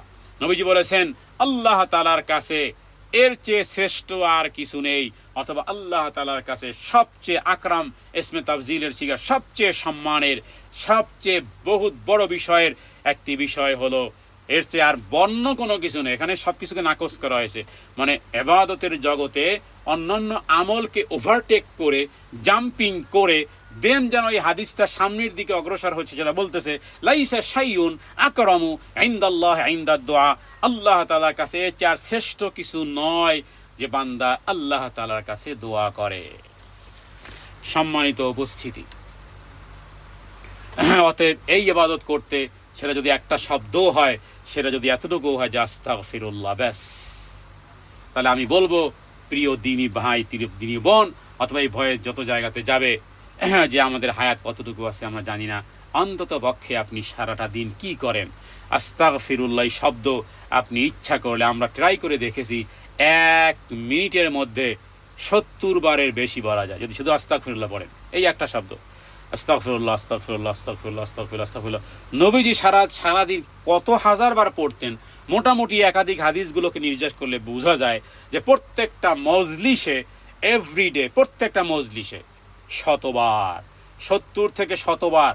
যদি 70 বার ব্যাখ্যা, তার মানে কতটা মজলিস? মজলিস মানে কি? বৈঠক। আপনি বেডরুমে কিছুক্ষণ, মাস্টার বেডে কিছু, কিচেনে, আপনি বিভিন্ন জায়গাতে, ঘরে, বাজারে, বিভিন্ন জায়গাতে, বারান্দাতে, এটা প্রত্যেকটা জায়গাতে মুভ হওয়া, স্থানান্তরিত হওয়া, এটা যেন একটা মজলিসের মতন। তাহলে 100 বার যদি মুহাম্মদ সাল্লাল্লাহু আলাইহি সাল্লাম পড়তে পারেন, তাহলে আপনি চিন্তা করেন কত হাজার বার হতে পারে। এবং এটা একটা দোয়া। আস্তাগফিরুল্লাহ এটা হলো একের ভিতরে এক কুঠি, এটা একের ভিতরে সব, অল ইন ওয়াল। তাহলে এই সমস্ত ছোট্ট ছোট্ট শব্দগুলো বলা মানেই হলো আপনার একবার আস্তাগফিরুল্লাহ আপনার জান্নাতের মাকামকে আলাদা করে ফেলবে, দুইবার আস্তাগফিরুল্লাহ আপনার জান্নাতের মাকামকে, আপনার আমল নামাকে আলাদা করে ফেলবে। সুতরাং এই জীবন অনেক বড় দামি জীবন। এই জীবনে প্রত্যেকটা মুহূর্ত, প্রত্যেকটা মিনিট, প্রত্যেকটা সেকেন্ড এত দামের দাম। একটা সেকেন্ডের এক শব্দ দিয়ে আপনি আপনার জান্নাতের মাকামকে ডেভেলপ করতে পারবেন। আল্লাহ তাআলার কাছে প্রার্থনা করি, হে আল্লাহ, এই দিন আর রাত আমাদের হায়াতের জন্য এক মোক্ষম সময়, আমরা যেন সত্যিকার অর্থেই অধিক হারে তোমার কাছে চাইতে পারি। কারণ তোমার কাছে চাইলে তুমি খুশি হও, তোমার কাছেই যেন চাইতে পারি, মানুষের কাছে নয়। যে ব্যক্তি আল্লাহর কাছে চাইতে জানে তার কোনো অভাব অনটন হবে না। আল্লাহ আপনাকে, নমরুদকে, কারুনকে, ফেরাউনকে, পৃথিবীর জালেমদেরকে আল্লাহ তাআলা কোটি কোটি টাকা দিয়ে তাদেরকে ব্যস্ত রেখেছেন, সে আল্লাহ আপনাকে দিতে পারেন না? কারণ রিজিক আসে কোত্থেকে? আসমান থেকে আসে। তাহলে বিধর্মীদেরকে, কুকুরকে, একটা পৃথিবীর প্রাণীকে, একটা তিমি মাছ যদি 10 টন খেতে পারে দৈনিক, পৃথিবীতে যত প্রাণী আছে তাদেরকে যদি আল্লাহ খাওয়াতে পারেন, আপনাকে খাওয়াতে পারবে না? কুকুরকে যদি খাওয়াতে পারে, শুয়োরকে যদি খাওয়াতে পারে, পৃথিবীর সমস্ত বিষাক্ত প্রাণীকে যদি আল্লাহ খাওয়াতে পারে, আপনাকে আমাকেও খাওয়াতে পারবেন আল্লাহ সুবহানাহু ওয়া তাআলা। তবে কাফেরদেরকে জনমের খাওয়ান বিধায় আপনার চোখে দেখেন যে এরা এত টাকা পয়সার মালিক, ওদের জন্য পরকালে কিছুই রাখেন নাই। আপনাকে আমাকে কিছুটা কমতি ঘাটতি রেখেছেন। হতে পারে আপনি জানেন যে আপনি যদি সত্যিকার অর্থে ওদের মতন অর্থশালী হতেন, তাহলে অর্থের একটা জ্বালা আছে, অর্থ কিন্তু অনর্থের মূল। অর্থের একটা জ্বালা আছে, অর্থের একটা চাপ আছে।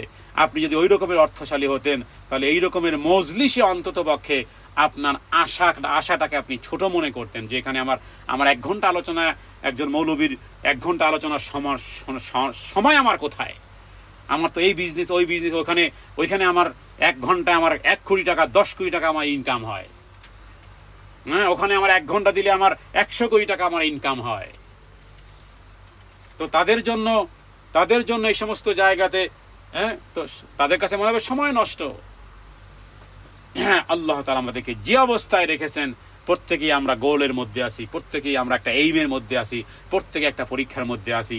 এই জন্য আল্লাহ তাআলার কাছে প্রার্থনা করা, হে আল্লাহ, তুমি আমার এলেমকে এমন কাজে লাগাও, হে আল্লাহ, অধিক হারে তোমাকে স্মরণ করার এবং অধিক হারে তোমার কৃতজ্ঞতা আদায় করার এবং উত্তমভাবে ইবাদত সম্পন্ন করার তৌফিক তুমি আমাকে দান করো।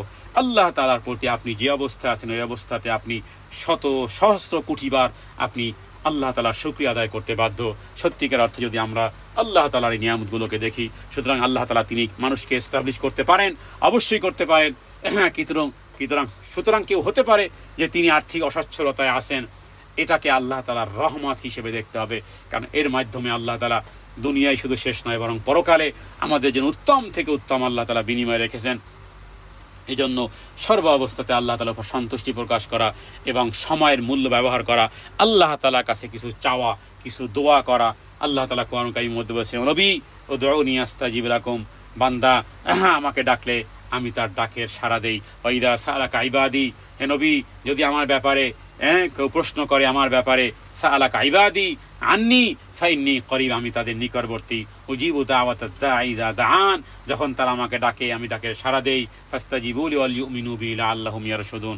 সুতরাং আমরা যেন আমাদের সময়গুলোকে আল্লাহ তাআলার স্মরণে, জিকিরে, আজকারে, তাসবিহ, তাহলিলে, বেশি করে ইস্তেগফার, বেশি করে দুরূদ ইত্যাদির মাধ্যমে যেন আমাদের দিন আর রাতকে স্বর্ণালী দিন, স্বর্ণালী রাত হিসেবে যেন পরকালে কিয়ামতের দিন ওই ব্যক্তি হ্যাপি হবে, ওই ব্যক্তি তার আমল নামা পেয়ে হ্যাপি হবে, যেই ব্যক্তির আমল নামাতে অধিক ইস্তেগফার আছে এবং অধিক দুরূদ আছে, অধিক ইস্তেগফার। সুতরাং আমি আপনাদেরকে বলবো যে দৈনন্দিন অন্ততপক্ষে কয়েক হাজার বার যেন আপনার ডে অ্যান্ড লাইফে, ডে অ্যান্ড নাইটে যেন আপনার ইস্তেগফার থাকে, অনুরূপভাবে যেন দোয়া থাকে, যেন দুরূদ থাকে। কারণ এক সাহাবী বলেছিল যে রাসূলুল্লাহ, আমি অধিক হারে দোয়া করতে চাই, তো কি পরিমাণ, কত পার্সেন্ট আমি দোয়া করব আর কত পার্সেন্ট আমি দুরূদ পাঠ করব? আমি 4 ভাগের 1 ভাগ দোয়া করব, 3 ভাগ দোয়া করব আর 1 ভাগ দুরূদ পড়ব? নবীজি বললেন, যদি আরেকটু বাড়াও, সাহাবী বুঝে ফেলেছে, তাহলে বললো ইয়া রাসূলুল্লাহ, তাহলে আমি অর্ধেক দোয়া করব, অর্ধেক টাইমে মানে 1 ঘন্টায় আমি আধা ঘন্টা আমার জীবনের সব কিছু চাওয়া পাওয়া আমি চাইবো, আর অর্ধেক আমি দুরূদ পড়বো। নবীজি বললেন যদি আরও বাড়াও তাহলে আরও ভালো। সাহাবী বুঝে ফেলেছেন ইঙ্গিত, তিনি বললেন ইয়া রাসূলুল্লাহ, তাহলে আমি এক কাজ করব, আমি আমার পুরো সময়কে 3 ভাগ আমি দুরূদ পাঠ করব, আর 1 ভাগ আমি আমার নিজের প্রাইভেট চাহিদা আমি আল্লাহর কাছে প্রার্থনা করবো। নবীজি বললেন যদি আরো বাড়াও তাহলে আরো উত্তম। সাহাবী কথার অর্থ বুঝে ফেলেছেন, তার মানে আমার কোনো কিছুই চাইতে হবে না, যদি শুধুমাত্র আমি দুরূদ পাঠ করি তাহলে আমার চাওয়া পাওয়া কামনা বাসনা ইত্যাদি দুনিয়া এবং আখিরাত সবকিছু কমপ্লিটলি 100 করে আল্লাহ তাআলা দিবেন। সাহাবী উবাই ইবনে কাব রাদিয়াল্লাহু তাআলা আনহু বিশিষ্ট সাহাবী, যার তেলাওয়াত নবীজি শুনেছেন এবং যার তেলাওয়াতের ক্ষেত্রে নবীজি বলেছেন উবাই ইবনে কাব একটু তেলাওয়াত করে শোনাও। উবাই ইবনে কাব প্রশ্ন করেছে ইয়া রাসূলুল্লাহ, আপনার উপর কোরআন অবতীর্ণ হয়েছে আর আমি আপনাকে কোরআন শোনাবো। যখন নবীজি বললেন যে আল্লাহ তাআলা বলেছেন তোমার কাছ থেকে তেলাওয়াত শুনতে, উবাই ইবনে কাব কেঁদে দিলেন, বললেন ইয়া রাসূলুল্লাহ, আমার কণ্ঠ থেকে কোরআন তেলাওয়াত শোনার জন্য আল্লাহ তাআলা আমার নাম ধরেছেন ইয়া রাসূলুল্লাহ? নবীজি বললেন হ্যাঁ নাম, হে উবাই ইবনে কাব তোমার নাম ধরে বলেছেন। হযরতে উবাই ইবনে কাব কেঁদে দিয়েছেন যে আল্লাহ তাআলা আমার নাম ধরে বলেছেন। সেই সাহাবী এই প্রশ্ন করেছিলেন যে কত % দোয়া করব আর কত % দুরূদ পড়ব। নবীজি বাড়াতে 4 বার বাড়াতে উবাই ইবনে কাব বুঝে ফেলেছেন কমপ্লিটলি যদি আমি কোনো দোয়াও না করি, যদি শুধুমাত্র দুরূদ পাঠ করি তাহলেও আমার সমস্ত দোয়ার চাহিদাগুলো যেটা আমি বলতে পারবো না, কারণ মানুষ আইডিওলজির বাইরে কথা বলতে পারে না। সুতরাং কোনটা চাইতে হবে কোনটা চাইতে হবে না, কোনটা পরিত্রাণ কোনটা আশ্রয় কোনটা কি ইত্যাদি যা কিছু আছে দুরূদ পাঠের মাধ্যমে তাহলে কমপ্লিট হয়ে যাবে। এটা সাহাবী বুঝে ফেলেছেন, বিধান নবীজি বলেছেন বাড়াতে পারলে ভালো, শেষ পর্যন্ত পুরো সময়। তাহলে এই আলোচনার সারমর্ম যেটা, যে যত বেশি দুরূদ আর যত বেশি ইস্তেগফার হবে দুনিয়া এবং আখিরাতে আল্লাহ তাআলা আপনার আমার যাবতীয় চাহিদাকে পূর্ণ করবেন। কিয়ামতের দিন আমল নামা পেয়ে একটা চিৎকার দিবেন, বলবেন হা উমকরাউ কিতাবিয়া ইন্নী যানানতু আন্নী মুলাকিন হিসাবিয়া। অপর পক্ষ থেকে আয়াত আসবে ফাহুয়া ফি ঈশাতির রাদিয়া ফি জান্নাতিন আলিয়া কুতুফুহা দানিয়া কুলু ওয়াশরাবু ইট অ্যান্ড ড্রিঙ্ক হানিয়াম বিমা আসলাফতুম ফিল আইয়ামিল খালিয়া। এটা কোরআনুল কারীম সূরা মারিজ থেকে তেলাওয়াত করেছি। সুতরাং সম্মানিত উপস্থিতি, আল্লাহ তাআলার কাছে প্রার্থনা করি, হে আল্লাহ আমাদের দিন এবং রাতের সমস্ত সময়গুলো তোমার কাছে দোয়া প্রার্থনার মাধ্যমে অধিক হারে লক্ষ বার যেন দিন এবং রাতে যেন ইস্তেগফার পাঠ করতে পারি, লক্ষ বার যেন আমরা দুরূদ পাঠ করতে পারি। হে আল্লাহ ওই হৃদয় ওই কলব তোমার কাছে প্রার্থনা করি। হাদা মিন্নি ওয়াল ইলমু ইনদাল্লাহ, আল্লাহু আ'লামু বিস-সাওয়াব। وصلى الله على سيدنا محمد النبي الأمي وآله وسلم تسليما كثيرا وما علينا إلا البلاغ. سبحان ربك رب العزة عما يصفون وسلام على المرسلين والحمد لله رب العالمين. وجعل آخر كلامنا عند الموت كلمة طيبة لا إله إلا الله لا إله إلا الله لا إله إلا الله. اللهم إني أسألك إيمانا لا يرتد ونعيما لا ينفد ومرافقتك نبيك محمد صلى الله عليه وسلم. اللهم اجعل آخر كلامنا الدنيا عند الموت لا إله إلا الله وارزقنا عملا صالحا ترضى بها عنا. اللهم إنا نسألك إيمانا لا يرتد ونعيما لا ينفد ومرافقة نبيا محمد صلى الله عليه وسلم في أعلى جنة الخلد. اللهم إنا نعوذ بك من الكفر والشرك والنفاق وعملنا من الرياء. اللهم إنا نسألك الفردوس الأعلى من الجنة. يا حي يا قيوم برحمتك أستغيث أصلح لنا شأننا ولا تكلنا إلى أنفسنا طرفة عين. اللهم زدنا ولا تنقصنا وأكرمنا ولا تهنا وأعطنا ولا تحرمنا وآثرنا ولا تؤثر علينا وأرضنا وأرض عنا وأرضنا وأرض عنا وأرضنا وأرض عنا. اللهم إنا نسألك العفو والعافية. اللهم إنا نسألك العفو والعافية في الدنيا والآخرة. اللهم آت نفسي تقواها وزكها أنت خير من زكاها أنت وليها ومولاها أنت وليها ومولاها يا ذا الجلال والإكرام. اللهم إنا نسألك من خير ما سألك منه نبيك محمد صلى الله عليه وسلم ونعوذ بك من شر ما استعاذ منه نبيك محمد صلى الله عليه وسلم. وأنت المستعان وأنت المستعان وأنت المستعان وعليك البلاغ ولا حول ولا قوة إلا بالله. سبحان الله وبحمده أستغفر الله وأتوب إليه. سبحانك اللهم وبحمدك أشهد أن لا إله إلا أنت أستغفرك وأتوب إليك. السلام عليكم রহমতুল্লাহি ওয়া বারাকাতুহু।